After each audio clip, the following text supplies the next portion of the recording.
Today I am joined by Giorgio Giuliano, guitarist and principal songwriter of Italian melodic death metal band Behind Starvation. They've just unleashed their debut EP, The Grief Sower, featuring the crushing new single of the same name. And we're going to dive into the music, the concept, and everything behind this first big chapter for the band. G'day, mate. How you going? It is so good to have you here. How are you today? I'm good. Just wake up. The cat said hello to me too early, but yeah, I'm here. Mate, I had the same thing a few hours ago, but with my dog waking me up. So, yeah, I kind of like those I kind of like the fluffy wake ups, though. It's a nice way to start the day. Well, let's say that it's cool to wake up with these little puppies in your face, you know. Yeah, mate. So you guys are first EP. I will admit I am actually completely blown away by it. I've been listening to mostly actually this title track, Grief Sower, a lot. That guitar kicks in at the start of that track and it just kicks the crap out of you. I absolutely love it. I'm slightly obsessed by it at the moment, to be honest. I've listened to it a lot. Can you tell me about how the band kind of formed and what was the inspiration behind the name? Yeah, it's kind of weird, let's say, how the band built up in time, because it was built like, I think, 3 or 4 years ago with another guy. I was just the only guitar player and there was a bass player. The idea was to play a sort of Swedish death metal, but not the Göteborg part, you know, Yes. the Stockholm part. So talking about the band who plays with HM2. So that was the original idea. But I am actually more into Göteborg death metal. So my kind of riffs are, you know, At the Gates, Dark Tranquillities related.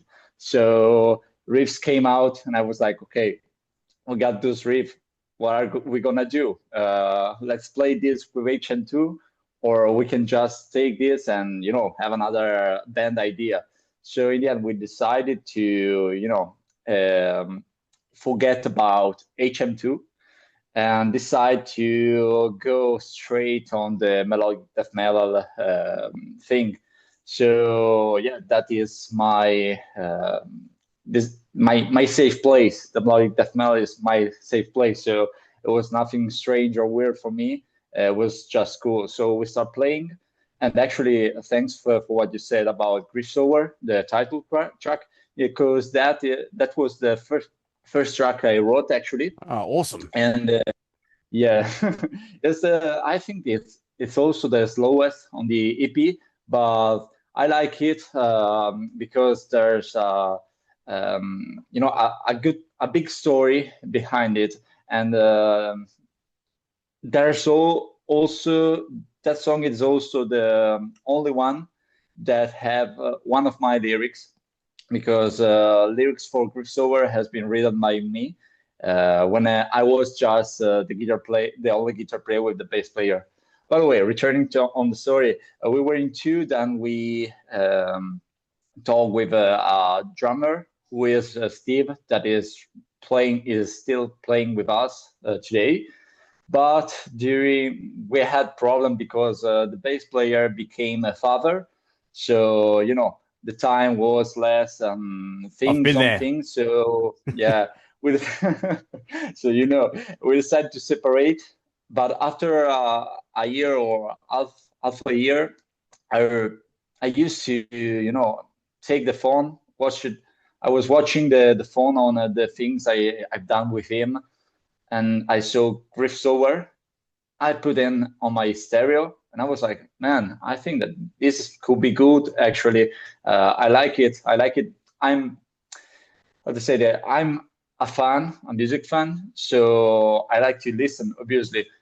And I was in the listening mode, so I was like, no, this is good. I need to seek for other people to play and to, you know, build again this band. So I asked him, but he was out because of the father thing.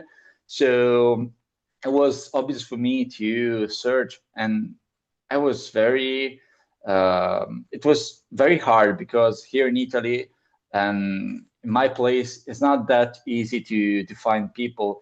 That's why we wrote Lombardia. Lombardia is a big part. It's not a city. It's a big part of Italy.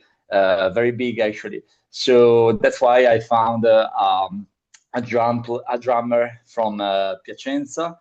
That he was the last drummer we had in the past. But well, since we split, that wasn't obvious that he was still inside, So he was one. Then I found a bass player from Lecco and a singer from Bergamo. And the singer then found the second guitar player. And so we were complete. The lineup was complete. And that was fucking cool because it was like, okay, now we can work really together and to do things. Then the funny thing about this project is that for the EP, we did like, I don't know, 8 rehearsals, or 9. I used to play at home. I used to work at home, like, building the songs, arranging them, the riffs, the section. And then I sent them to the others. So when we were going to rehearsals, we were basically looking at the arrangement for the songs. But this was cool because, 8 rehearsals to build an EP, I think that are pretty less than the normal, Yeah, it's so super effort to get that done in 8 rehearsals. That's huge. Yeah, it's something we are actually talking about every time we met. Like, hey, we did, I think, a good job. Just seeing us for not that much, so it was cool. And then we decided after I don't know 4 or 5 rehearsals to finally record the debut EP. So the bass player said, "Hey, I know this guy in my place, close to my place, who has a studio. He did other, production for for another band of my bass player."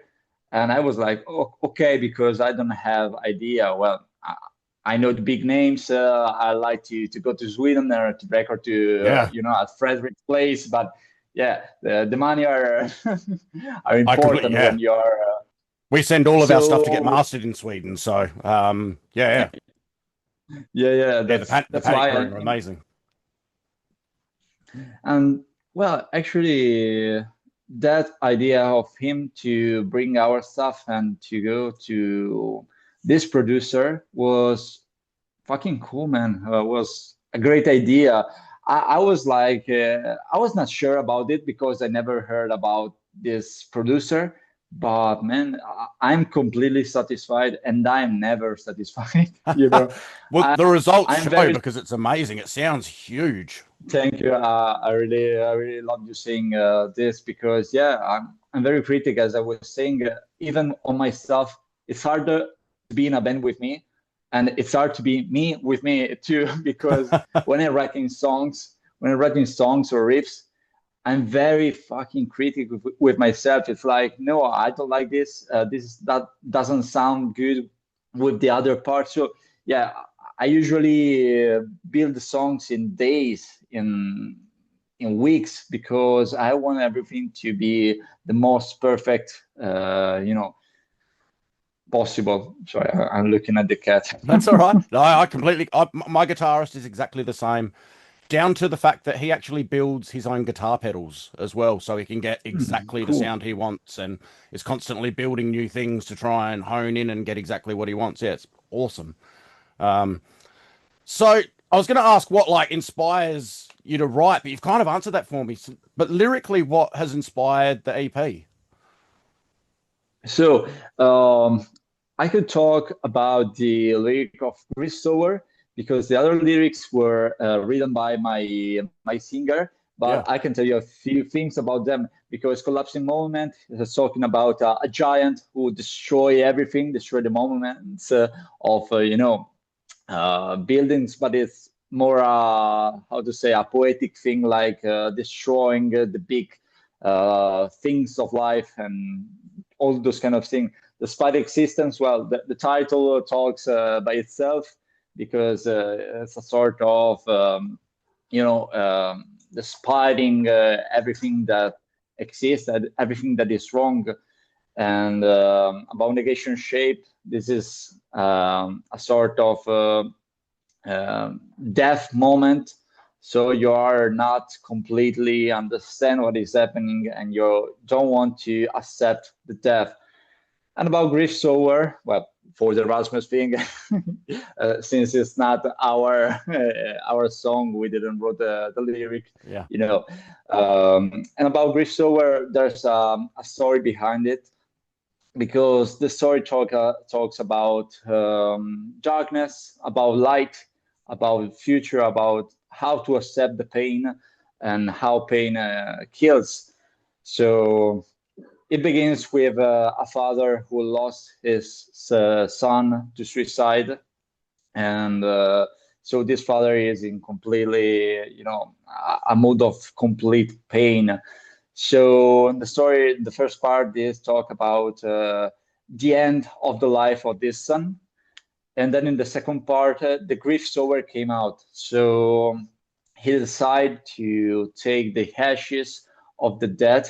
So first of all, who was his son, take the ashes of the son's ashes, and to put them in the ground, making like a new life to how to say it, to plant it, like to plant the ashes in the ground, waiting to ashes to be a new tree. So this is a sort of giving a new life to the death, but is, I think, a positive message, because it's like saying that the life brings you pain, and unfortunately suicide is not rare. It's not something that we don't know. We all know how suicide acts, actually. So it's a sort of saying, okay, there's the pain, but there could be a sort of second life, because you will never be forgotten. The pain that you had can grow as a tree. So as talking about nature, I think about perfection. So it's a sort of like being God, a return to be the essence of life. This is a kind of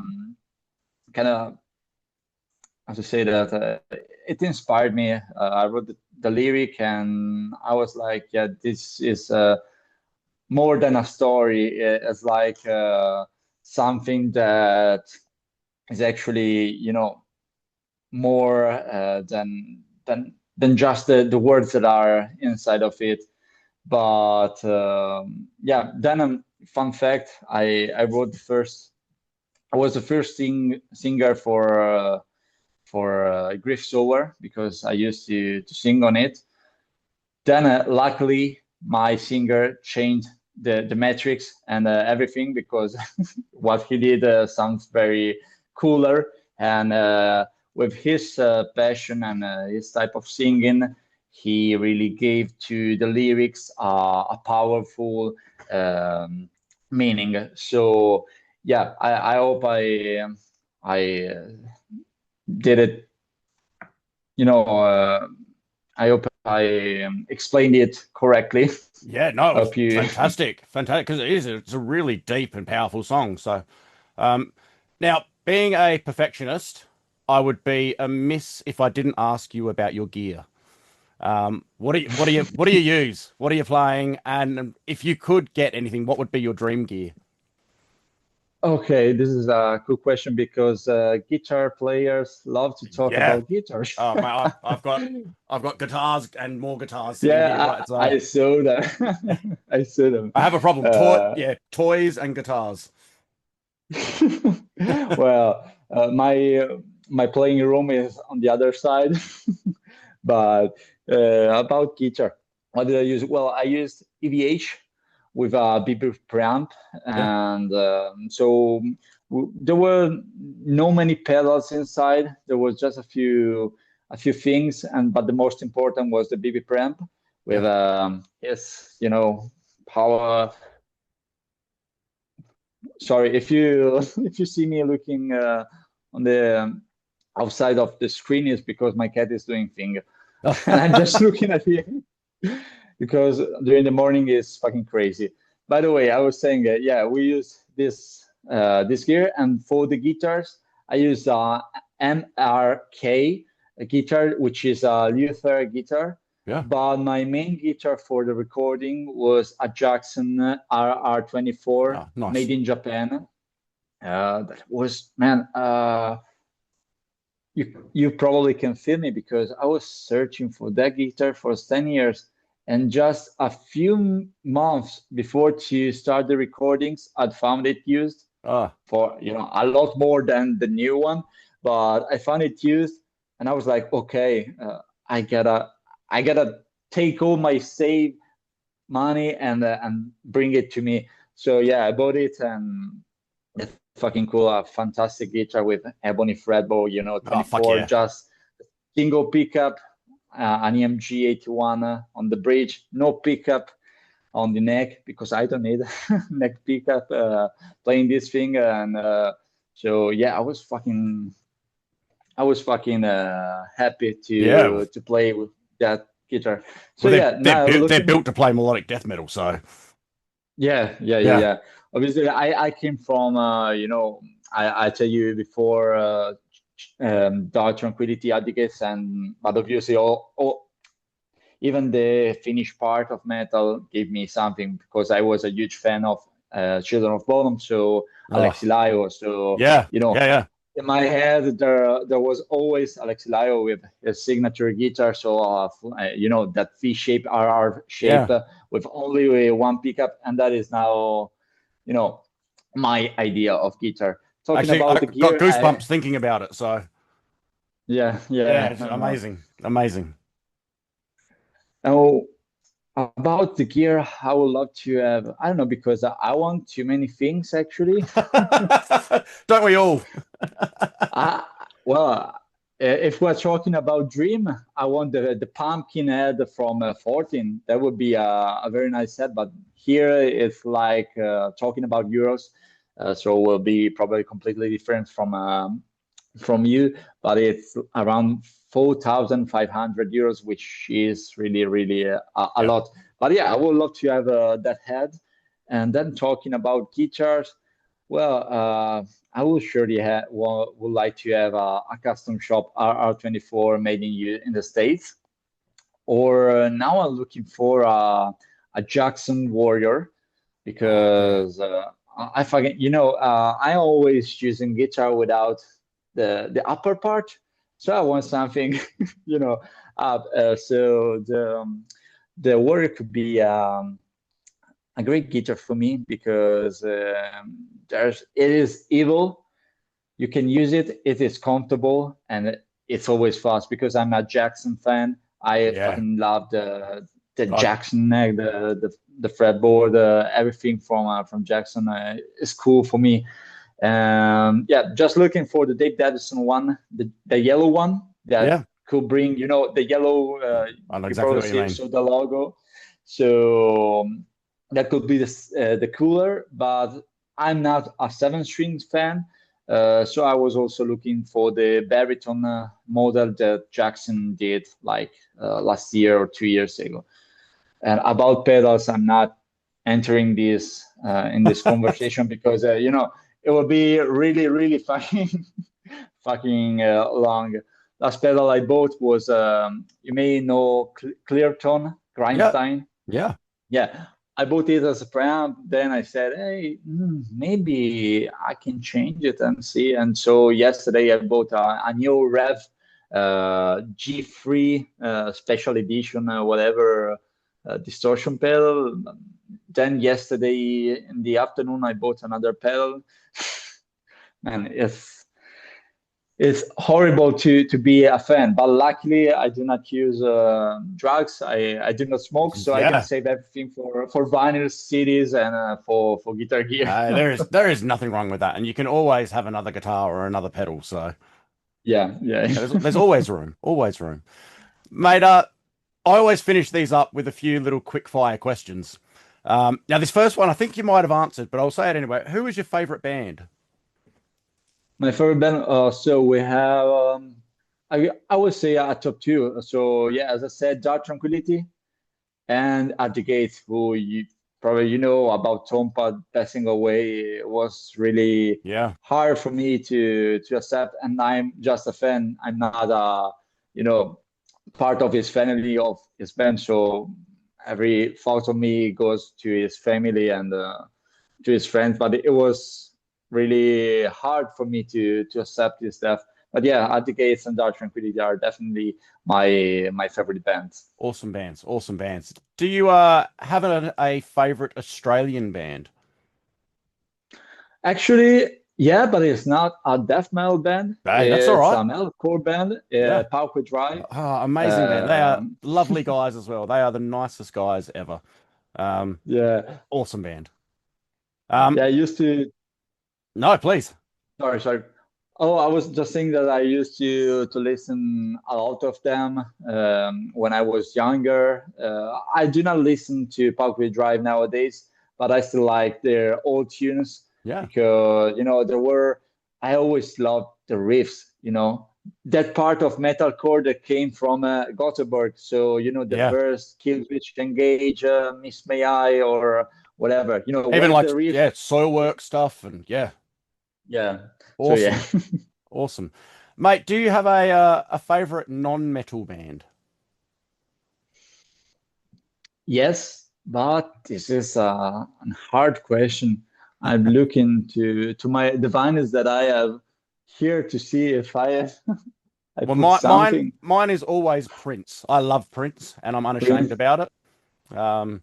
Yeah, so for me, that is my number one non-metal artist.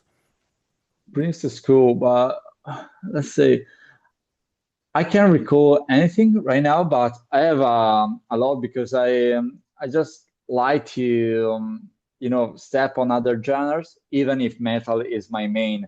But I do like alt rock sometimes. I do like I don't know if you know Mineral, which is emo band, but from the 90s. So I really love them. How they I play, how I they. grew up in the 90s, so yeah, I love all of that Okay. stuff. Yeah. Yeah, believe it, I'm actually 45, so I grew up Oh, you listening look to like, younger. yeah, Nirvana and all of that stuff was huge when I Yeah. was, I think Kurt died when I was 14, so um Mm. yeah, so that 90s era, I love all of that. Yeah, but usually I love more the oldest thing, older than me probably, because every band I love uh, just released their best album before I was born. Yeah. So I'm Oh, from '97. If I'm thinking about the band I told you now, like Dark Tranquility at the Gates, they did both in '95. Dark Tranquility they did The Gallery, and at the Gates did Slaughter of the Soul. So yeah, I was neither here in the world, so it's cool. oh, that's awesome, So like going back and like, especially if like when you're discovering older bands now as well. I love that when I find a band that I'm like, how have I not heard about these guys? yeah. Yeah, yeah, awesome. Mate, last question. If you could collab with anybody, whether that be you getting asked to play for a band or an artist, or having that artist or band come over and play with you, who would it be? Darkest Hour, John Harry. I would love to be in tour with Darkest Hour. I would love Yes. to have John Harry, the singer, singing in one of my future songs. This is actually an idea that I had and that I would love to explore to see if this could be possible or not. Yeah. But yeah, definitely Darkest Hour because the dudes are funny.